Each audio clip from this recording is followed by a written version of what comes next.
Hi, I'm Shaul.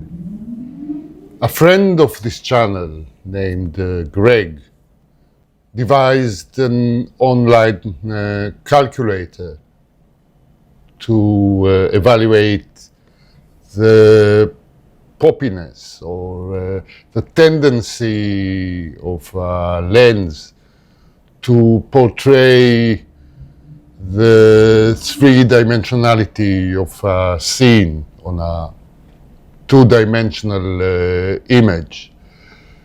He did it according to two methods suggested by myself in this channel. And it works rather nicely. Let me show you.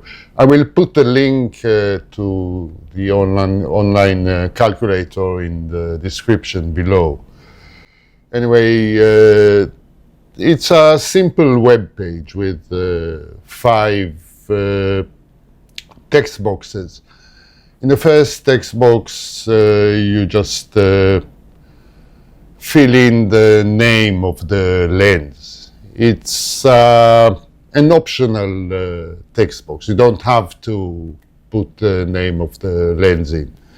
In the second one, you specify the number of elements in the lens.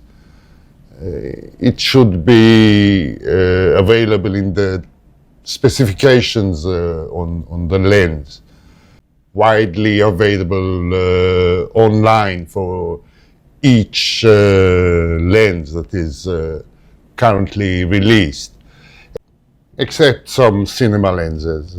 Cinema lens manufacturers do not advertise the structure or design of their lenses.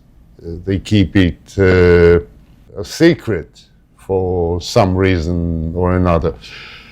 Anyway, in the third text box, you specify the number of groups in the lens. In the fourth one, you have to specify the number of complex groups that contain more than one element cemented together. To do that, you have to look for the actual diagram of the construction of the lens. But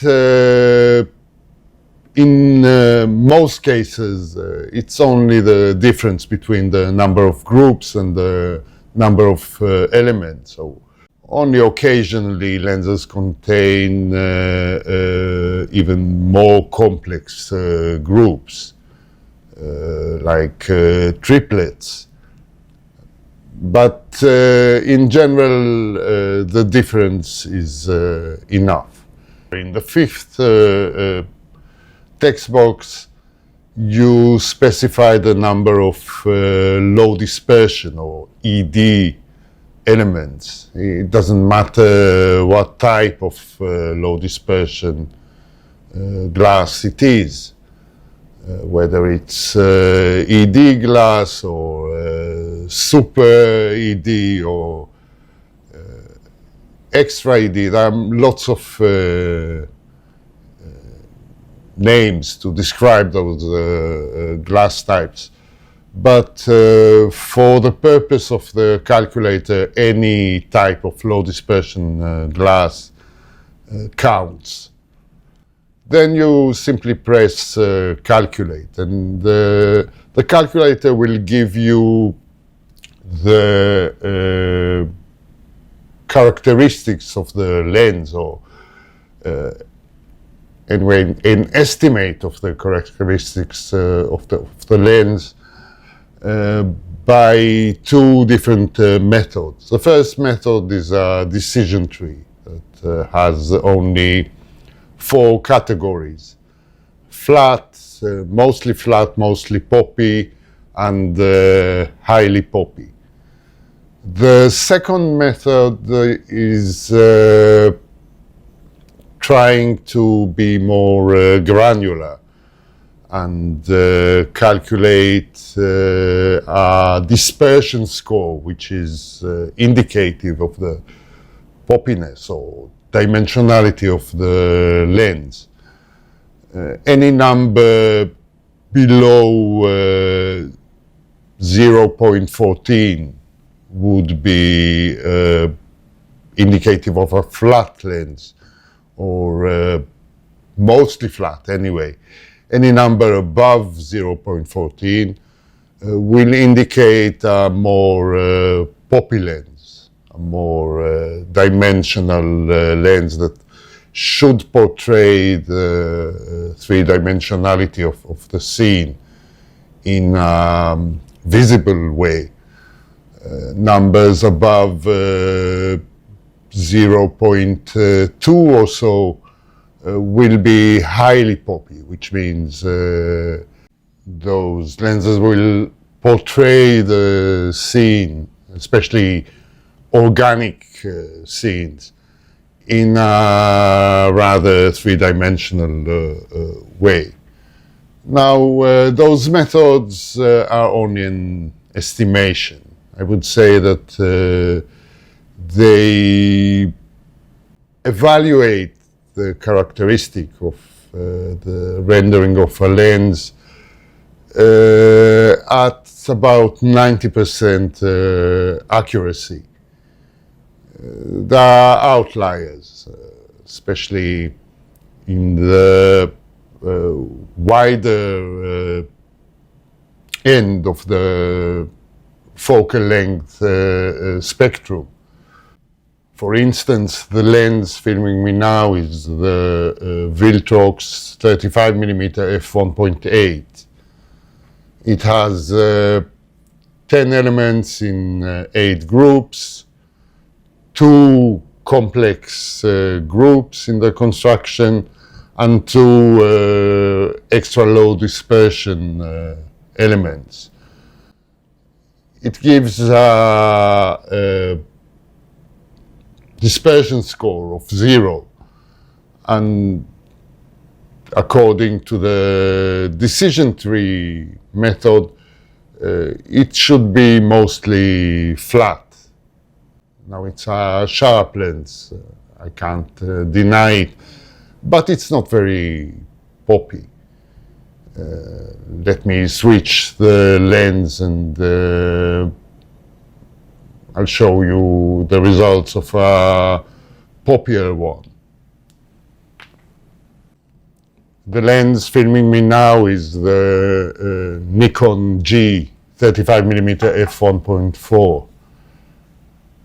I'm shooting it at the same aperture as the previous part of this video shot with the Viltrox.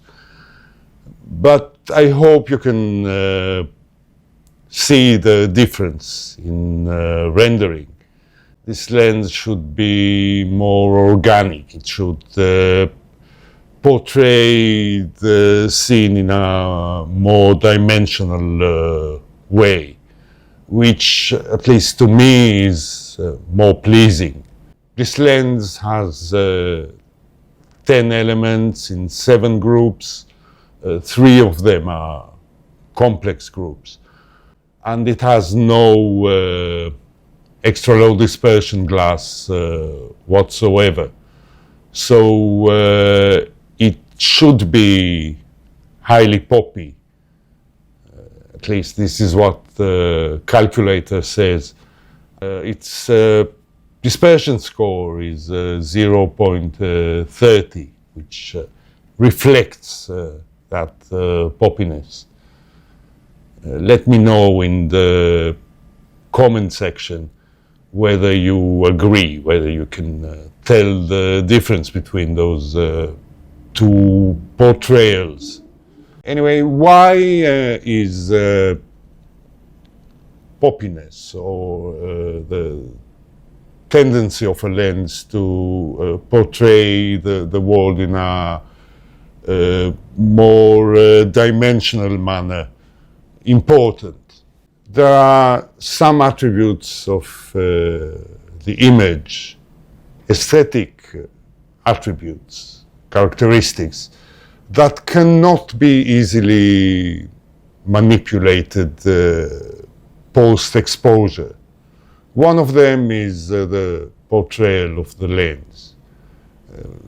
Our three-dimensional rendering depends on the existence of some gradation, microgradation, where there is a thin transition zone around the edges. And this transition zone is created by fringing or chromatic aberration. Now, a lot of the modern lenses try to fight those chromatic aberrations by introducing a lot of low dispersion glass into the lens structure. But some lenses do not, like this lens, for example. It contains no low dispersion glass whatsoever. And it maintains those gentle gradations. That makes the lens less sharp, but it makes the rendering more natural looking, more similar to the way our actual eyes see. The addition of dispersion or chromatic aberration post-exposure is not very easy to do.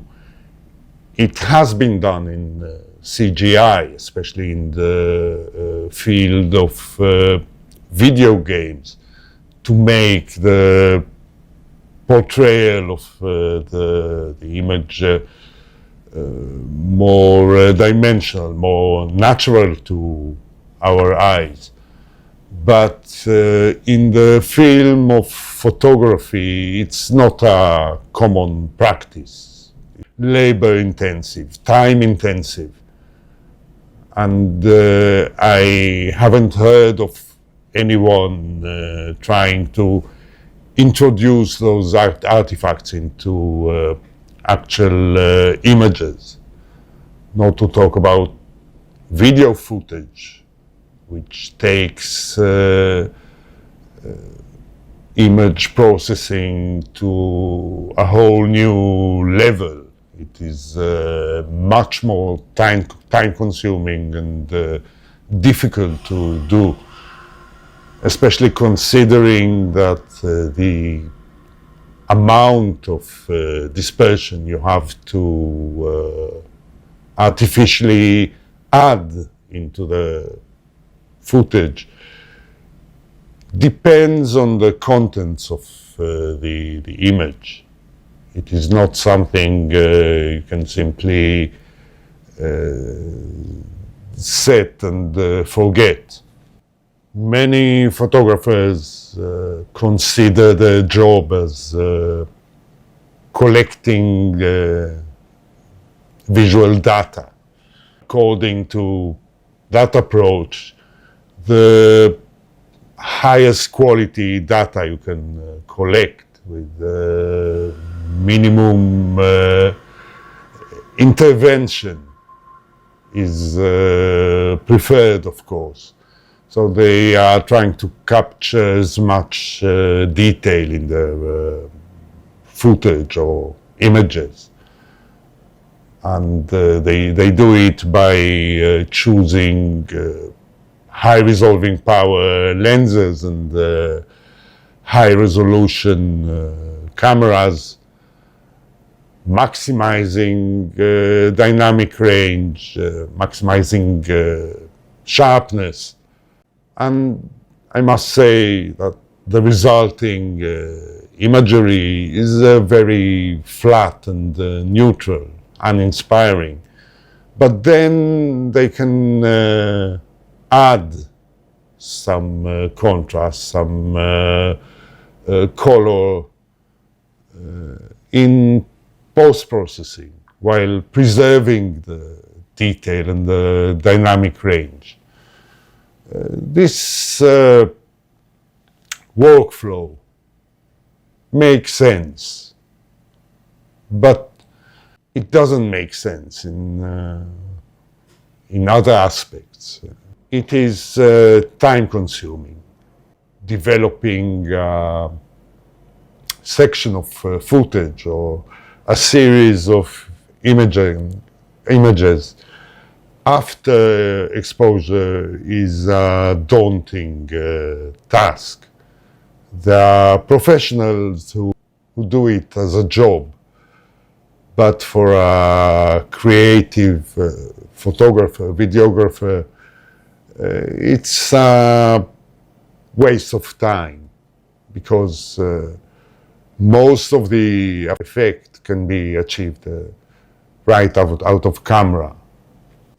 There is also a disconnect between the state of mind of the photographer, the videographer during shooting, especially in non-posed scenarios, in reactive scenarios where the creator is not just a camera operator, but an author, where there is dialogue going on between the scene in front of the camera and the photographer behind the camera, where there's a collaboration between those two parts. And a disconnect between them will show in the final product. Audiences or viewers of images are looking for some connection with the piece they are invited to view. Either an emotional connection or at least some intellectual interest.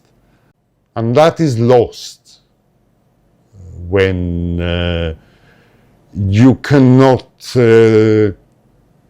feel the dialogue that was. Audiences do not care about the color rendition or the dynamic range. They only care about the content, about the big questions the piece of work is trying to answer. Why was it made in the first place? What is shown to the viewer by that two-dimensional medium, and not how exactly it was made. The how questions are minor. They are only tools that help to season the creation that is already there. That's when the two big questions have already been answered. Let me change the lenses again. I'll mount an older design that is also poppy, but like many older lenses, it has a less contrasty look, which you might prefer. I prefer it anyway. It really renders the scene in a special way. Let me show you what I mean. I am now filming with Light Lens Lab 35mm f2.8 element. It's a modern lens, but its design is really old. It is a replica of the very first Leica 35 millimeter Summicron. It is made of 8 elements in 6 groups. 2 of those groups are complex, and there's of course no ED glass in this lens whatsoever. It's a lens with slightly lower contrast. I know that in this scenario you cannot really appreciate it. Well, maybe you can compared to the previous lens. But outside it is very susceptible to flare. It is really low contrast. Anyway, I started talking about viewers' expectations from an image or a piece of footage. There's something deeper there. You see, art has to be destructive. You cannot eat the cake and have it. There has to be some commitment to the final footage, starting at the very beginning, at the planning stage, or in reactive genres, at the exposure stage. You have to know what you want. You have to know what you want the final product to look like at the very start of the creative process. And it is important because it creates a continuity of intent, unity of mind that is that really comes through when viewing that piece. Some creative decisions have to be made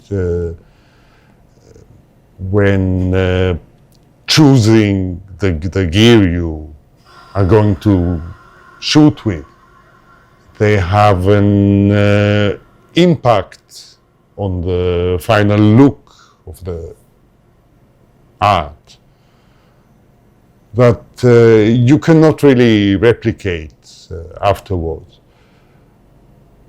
For example, the lens you use.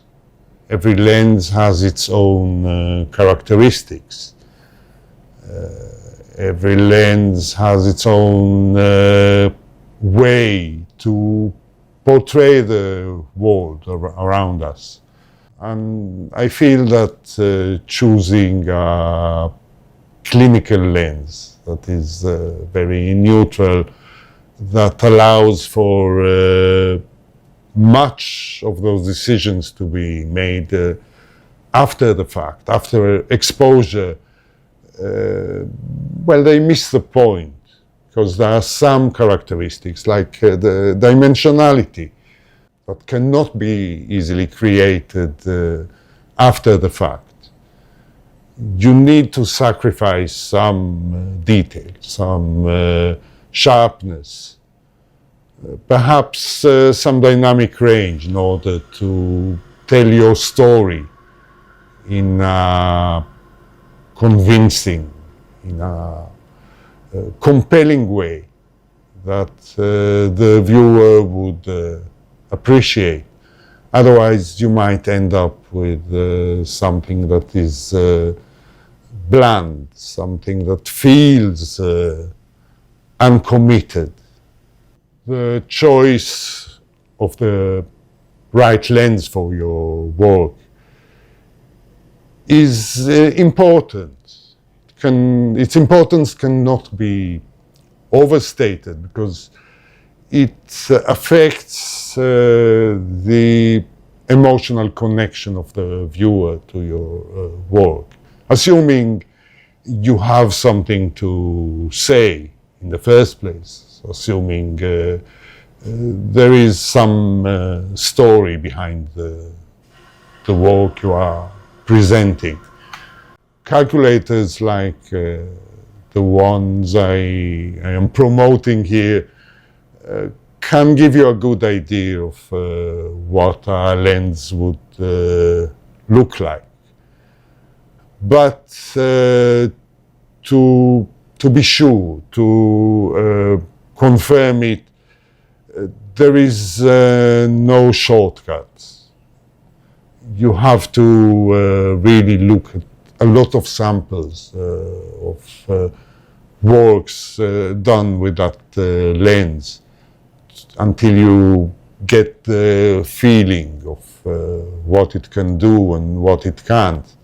I recommend going on a website such as Flickr and looking at lots and lots of sample images taken with a certain lens before you decide whether you like it or not, whether it would fit the work you are trying to create. Right, that will be all for today. If you want to support the channel, if you enjoyed this video, please consider buying me a coffee. There's a link in the description below. Thank you so much for watching, and see you again soon.